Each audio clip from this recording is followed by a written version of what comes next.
moo laaj ñu sol masque ñuy respecter prescription médicale yi maay Ousmane Touré di président association Déclic HLM mu mouvement citoyen buy liggéey jëmale ko ci askanu HLM ak goxu HLM.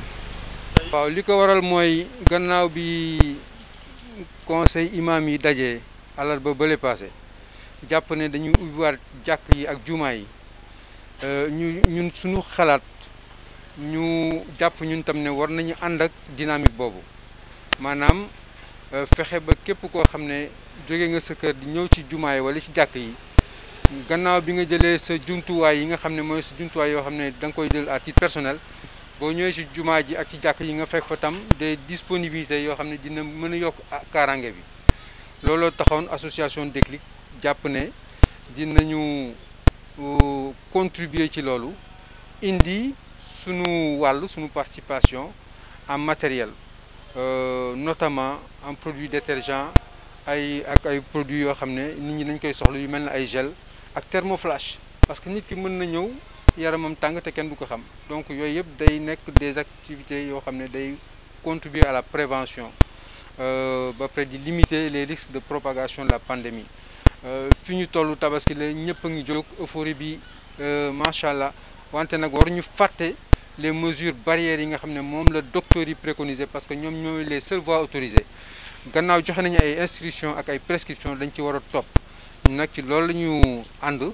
ñëw suñu gox HLM nga xam ne jumaa yi jàpp nañ ne nañ julli Eid incha allah donc ñu mën a fexe ba képp ku ñëw ci Eid bi tam fekk fa loo xam ne dina la mën a aar yokk sa kaaraange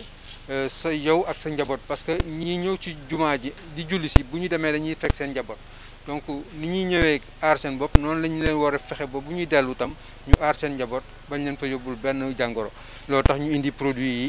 yi xeeb ko lool mais mu nekk loo xam ne rek day symboliser suñu engagement ak suñu conscience du rôle citoyen que nous devons continuer de jouer fii ci HLM au bénéfice des populations et de notre commune.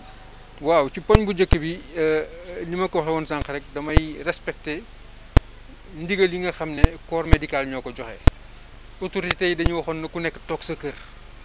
ma topp ci loolu parce que homme public bu génnee day ànd ak ay nit te kooku da leen di exposé moo tax man sama bopp sama wàllu bopp ma assumer sama responsabilité ne damay toog sama kër confiné wu ba mu confiné woo ba ñu lever les mesures de confinement ci laa génn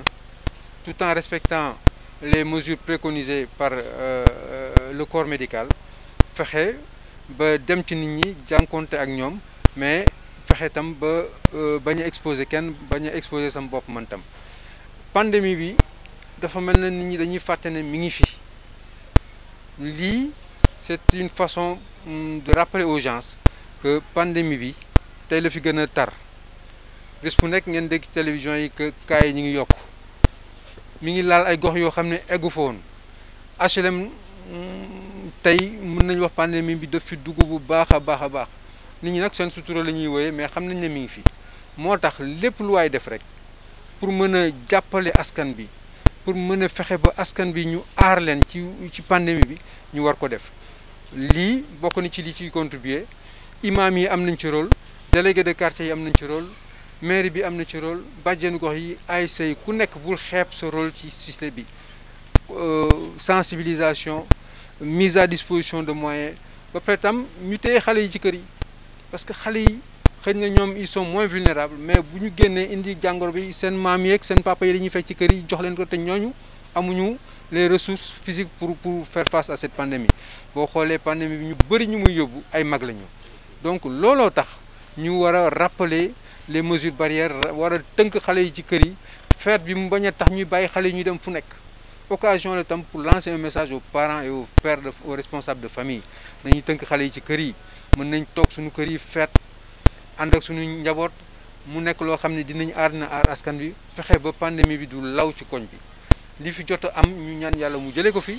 ñu feebar yàlla yëkkati leen ba pare ñun mu aar ñu aar suñu gox aar suñu askan ak képp koo xam ne yaa ngi ñëw HLM di fi xëy à un titre ou à un autre. waaw c'est une question de fond bi nga posé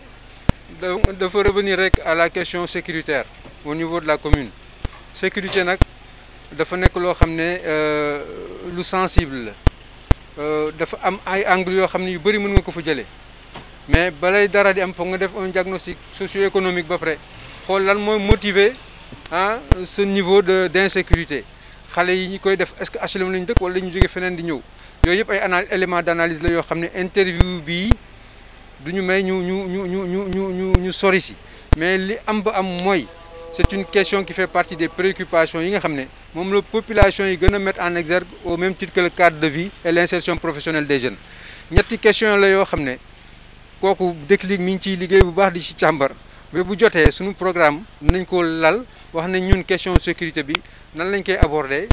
nan lañ ci mettre en perspective des solutions yoo xam ne dina mën a aar askan bi le mieux possible kooku dafa nekk suñu programme boo xam ne nañ ci indi ay réponses yu leer parce que ay préoccupations population HLM la incha allah jërëjëf. Faye ñun la Mouhamadul Mansour Sall nekk imam ratib imam porte-parole ci juma HLM 2 juma bi nga xam ne imam Abdoul Aziz Ngom moo koy jiite ànd ci ak yeneen imam man ma bokk ci imam yi. fi mu toll nii nag chantier yi dafa nekk chantier yu xaw a dangereux chantier yoo xam ne ci installation faux plafond bu ànd ak courant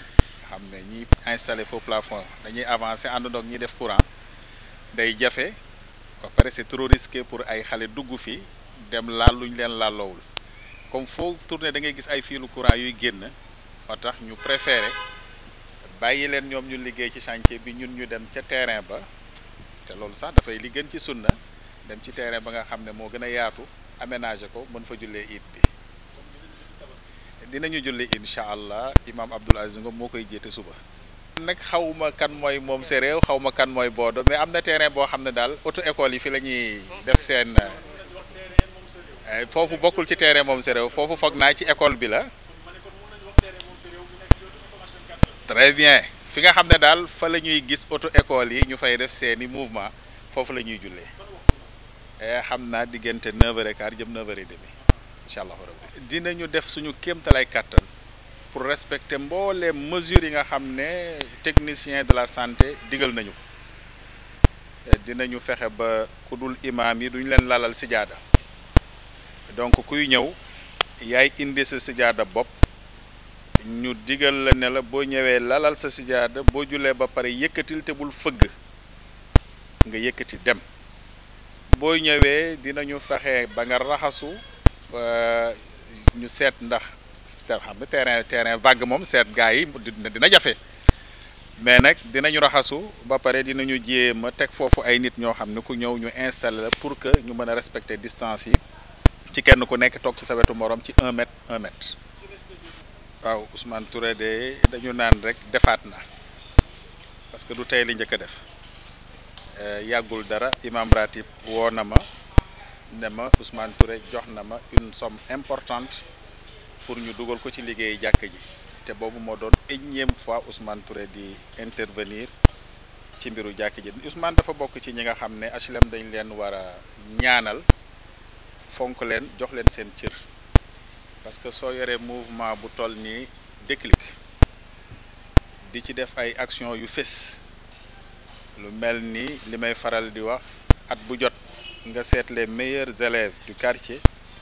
nga récompenser leen ba fi mu toll nii HLM bu xale yi tayaloon jàng sax commencé nañ di sawar ndax loolu at bu jot nga jël xale yi war a xaraf nga xarafal leen ak yeneen action yoo xam ne di jël ay lekk ceeb diwlin di def social di jël xaalis di joxe ba ci li nga xam ne sax mooy tabaski yi Ousmane dinay jël xaalis di ko jox ñenn ci imam yi pour jàppaleen ci seen mbiru tabaski te loolu ñun ñii di wax bokk nañ ci kon dañuy wax ne du njël benn muy def xanaa dañ naan defaat ne te fii mu defee nag fii la am solo ndax lii nga xam ne moom la fi indi tey muy ay lave-mains di ay gel di eau de javel ak thermoflash lii lu ñu soxla la ci période bi te dinañ ko teg ci loxo imam ratib mu doxal ko ni mu ko war a doxe dinañ wax Ousmane rek ne ko lii moom ku ko joxe waroon nga ko booleeg ay masque loolu lañ koy wax barakallah fiikum jërëjëf merci. waaw salaamaaleykum maa ngi leen di nuyu yéen ñëpp seen tur ak seen sant man la Ablaye Badiane responsable juma cité des eaux waaw man maay Bilal bi parce que suñu Bilal bi nekk dafa feebar man maa fi nekk ay at man maa fi nekk léegi. waaw fas yéene nañ julli tabaski incha allah parce que yàlla dimbali nañu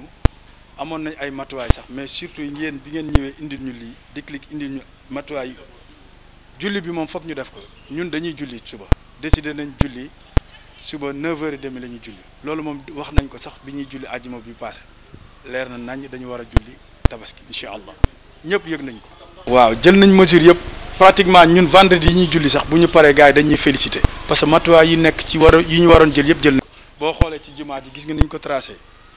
te ñu war a sécurité bi ñun fi mu toll ni mat nañ 15 ñun ñooy nekk fii même ci biti ñi ngay gis nii ci couloir bi nii dañuy am distance 1 mètre ku solul masque dañ lay génne ci biti moo tax tabaski bi ñun sant nañ yàlla xam naa ne dina yomb quoi si jumaa ji parce que suñu jeunes yëpp dañu préparé mobiliser wu pour ñëw ñu julli bu am solo daal vraiment ñu ngi koy sant parce que mayoon nañu ay gel sax mais dafa commencé woon jeex moo tax ñun daal ñu ngi sant yàlla dafa mel ni yàlla moo ñu ko indi la